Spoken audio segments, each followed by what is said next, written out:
Would you like to know how to get help for closing costs? Maybe you want to buy a house, but you don't have a lot of cash up front. I'm Lisa Graham with Kingsbury Realty. Matt Koppelman with Fairway Independent Mortgage. And we're going to talk today about some programs and some ways to get that help with closing costs so you can buy a house if you don't have a lot of cash up front. Yeah, so there's a couple different ways to do that. If you're a first-time home buyer, you might not have, all the money needed for closing, one of the biggest transactions in your life. So, one way to do that to get closing cost help is called seller's assist. Mm-hmm.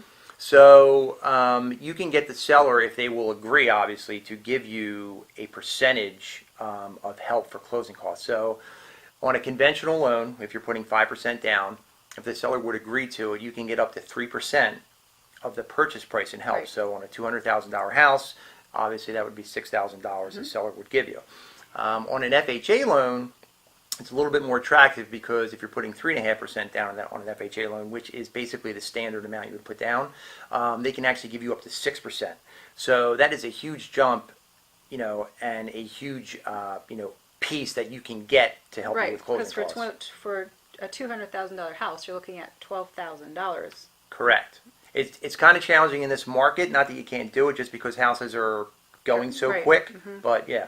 So you can ask for it. And then there is a program, PHFA, that could be applied on top of that. So can you tell us about that? So PHFA loan is an excellent program. You can do an FHA PHFA loan, a USDA PHFA loan. PHFA loan. USDA is a rural housing program. It has to be in the rural. It has to be actually in a rural area to get that. It's 0%. And you can do a VA PHFA loan, conventional PHFA loan. But basically the PHFA loan is where the state of Pennsylvania, as long as your credit score is at least a 660 middle score, you can get up to $6,000 zero interest help for closing costs. Now that's basically it's spread out over a 10-year term if you get the full $6,000, and that's basically $50 a month. Mm-hmm. It's a great program. There's some specifics with it that you have to be eligible for. There's an income cap on it.